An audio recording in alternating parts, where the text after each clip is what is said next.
Olá, meu amigo e minha amiga, sejam mais uma vez bem-vindos aqui ao nosso canal. Pessoal, como se livrar das novas regras aí do auxílio doença, né?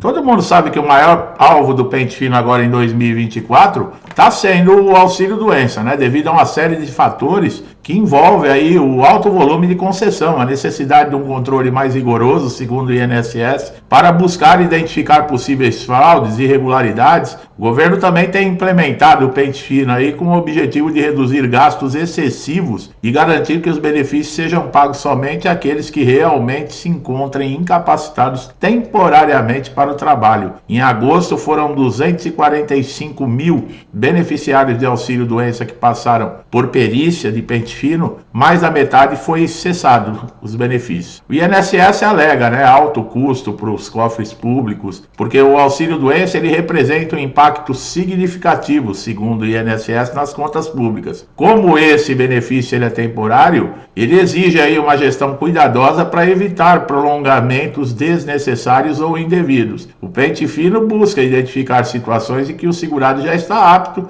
para retornar ao trabalho, mas continua recebendo o auxílio indevidamente. A cessação desses benefícios reduz as despesas do governo, justificando o foco nesse tipo de auxílio. Lembre-se que eles querem deixar de pagar 10 bilhões de benefícios, tá? Somente com esse pente fino. Ao contrário dos benefícios de outros benefícios como aposentadoria por invalidez, o auxílio doença ele é concedido por um período temporário, o que demanda revisões periódicas para se verificar se a incapacidade permanece. O pente fino se concentra no auxílio doença por ser um benefício por sua natureza que está sujeito aí a avaliações constantes. Isso leva à convocação de segurado para as perícias médicas, onde se decide pela continuidade ou pela cessação do benefício.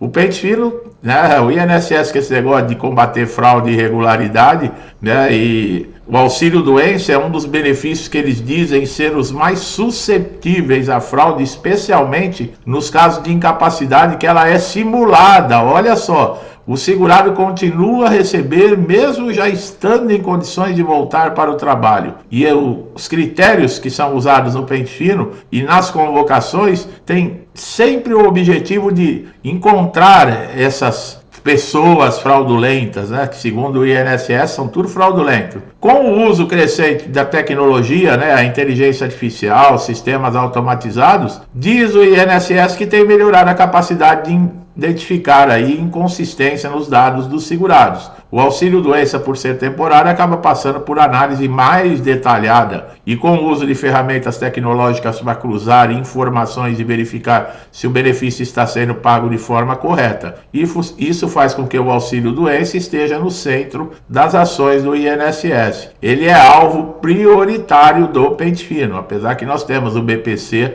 também que está como público alvo, mas o impacto financeiro e a necessidade constante de revisão devido a essas fraudes e irregularidades alegadas pelo INSS é no auxílio doença. Agora, essas novas regras, para você se livrar, pode ser difícil, pois a mudança de normas sempre visam garantir mais controle sobre a concessão do benefício e reduzir a concessão. No entanto, alguns caminhos podem ajudar você, segurado, a evitar a aplicação de regras mais rígidas que garantem a manutenção e a concessão do benefício de auxílio doença. Por exemplo, uma das melhores maneiras para evitar problemas com as novas regras é garantir que toda a documentação médica esteja completa, detalhada, atualizada, que os laudos e exames para comprovar de forma clara a sua incapacidade para o trabalho estejam atualizados. Além disso, é importante que a documentação esteja assinada por um profissional qualificado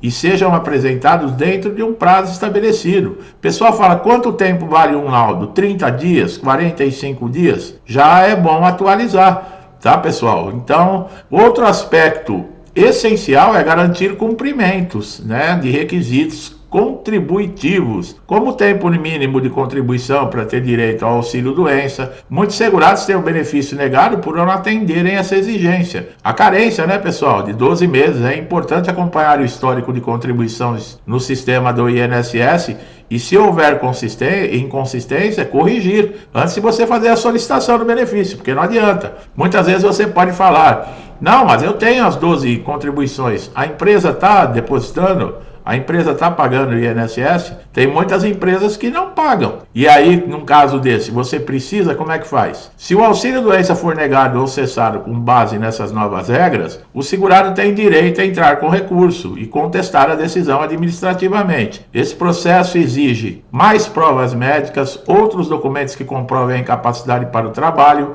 além de apresentar a contestação dentro de um prazo estipulado de 30 dias. Então, se o seu benefício for negado, o pedido foi negado, você vai entrar com recurso, você tem prazo de 30 dias. Caso não consiga obter o auxílio-doença, mesmo após recorrer administrativamente, é ir buscar na justiça. Os juízes vão analisar o caso de maneira individualizada, levando em consideração não só as regras rígidas do INSS, mas também condições do segurado, né? Se esse segurado tem família, a idade, a escolaridade, se está empregado ou não, como é a vida social dessa pessoa. Essa também teve uma mudança, a questão das regras de prorrogação da incapacidade temporária, que estão visando tornar o processo mais rígido. A prorrogação é solicitada se você ainda se encontra incapaz para trabalhar após o período concedido inicialmente pelo INSS. Nas regras, até dia 30 de julho, existia a prorrogação automática, que a cada 30 dias, você que não se recuperou, por exemplo, da incapacidade, você enviava a documentação e eles aprovavam automaticamente por mais 30 dias. Mudou novamente, pessoal. Agora, se você, por exemplo, precisa da prorrogação, o INSS tem 30 dias para marcar uma perícia presencial, tá? Para você passar nessa perícia presencial. Dentro desse prazo de 30 dias o INSS tem. Se ele não conseguir marcar a perícia nesse prazo de 30 dias, se prorroga o auxílio-doença automaticamente por mais 60 dias. Então, terminou os 60 dias, aí é problema. Após o segurado estar recebendo o benefício de incapacidade, você vai ter que passar por perícias regulares para comprovar que ainda está incapaz para trabalhar. O INSS tem implementado um sistema de controle rigoroso para garantir que seja concedido somente para quem realmente está incapacitado. Após uma perícia, se o perito concluir que o segurado está apto para voltar ao trabalho, ele cessa o benefício imediatamente. Olha só que coisa, não tem moleza, tá, pessoal? Em alguns casos, o INSS estabelece limite de concessão. Quando o segurado ultrapassa esse tempo e continua solicitando prorrogações, o órgão pode adotar critérios mais rigorosos para análise da continuidade do auxílio, verificando, por exemplo, se o segurado deveria ser encaminhado, no caso, para reabilitação profissional ou até mesmo para aposentadoria por invalidez. É aquele caso que o segurado fica pedindo, não consegue se recuperar da incapacidade e está sempre pedindo prorrogação. Então, chega um momento que ou o INSS manda para reabilitação profissional ou ele aposenta por invalidez. Agora também, as novas regras com relação a inteligência artificial na triagem também das prorrogações, que está integrando o sistema, automatizando para avaliação de documentos, definir necessidades de nova perícia. Nós fizemos um vídeo esses dias falando com relação à inteligência artificial. Futuramente ela pode ser muito bom para o segurado, porque esses prazos, por exemplo, de análise, a inteligência artificial ela faz isso muito mais rápido que um ser humano. Mas no outro ponto, vai ficar muito mais rígido também a avaliação, principalmente de documentação, né? A inteligência artificial ela não vai fazer um diagnóstico, ela não vai examinar o paciente, mas ela examina a documentação, ela faz cruzamento de dados. Por exemplo, ela entra no sistema do SUS e ela consegue acompanhar todo o seu histórico de saúde, todos os problemas que você teve, qual foi a sua última a última consulta, qual era o nome do médico, carimbo, CRM, quais foram os remédios que foram receitados, tudo isso está no sistema do SUS. Então, o que acontece? Para você alegar que você está incapacitado, que você já está há um tempo, você vai ter que convencer a inteligência artificial através de documentação, porque ela vai fazer o cruzamento de dados. Para vocês terem uma ideia, ela entra até no Conselho Regional de Medicina para verificar se o médico, o nome dele existe, se existe o CRM verdadeiro desse médico, se ele estava trabalhando naquele dia, por exemplo, num posto de saúde, num hospital onde você passou. É problema, pessoal. Agora, o auxílio-doença permaneça negado e os recursos esgotados, você pode entrar com ação judicial na Justiça Federal. O processo é geralmente movido com o argumento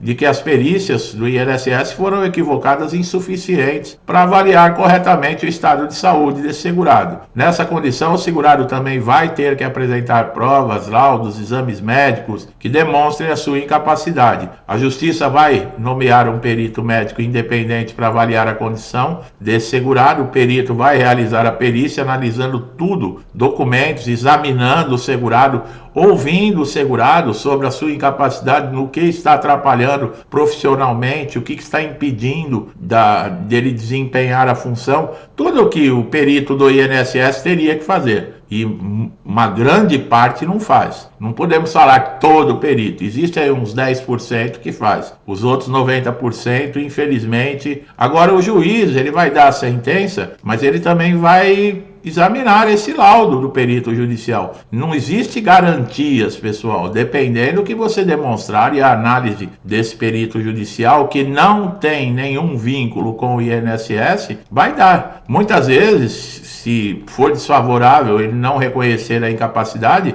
mesmo assim o juiz pode, através dos documentos que foram anexados no processo, ele ter uma convicção diferente, mas isso é muito difícil de acontecer. Não é sempre assim, não. E outra, muitos segurados reclamam também do tempo do processo. Agora veja bem, em casos urgentes, quando a saúde, a subsistência do segurado está em risco, o juiz ficar ciente dessa situação, ele examinar e no parecer que ele está tendo, ele confirma que realmente os direitos desse segurado foram desrespeitados, que ele tinha direito a receber o benefício do INSS, o que o juiz faz num caso desse? Ele concede uma tutela antecipada. Quer dizer, você começa a receber o benefício antes do final do processo, antes do trânsito de julgado, antes da sentença. Não é obrigado o juiz fazer isso, tá, pessoal? Também é a mesma forma de uma sentença antecipada, mas o juiz tem que estar convicto que o segurado teve seus direitos feridos realmente. Então, muitos casos que pessoas que estão aí com processo judicial, mas estão em risco com a sua subsistência, passando necessidade, converse com um advogado. Se você não tem um advogado,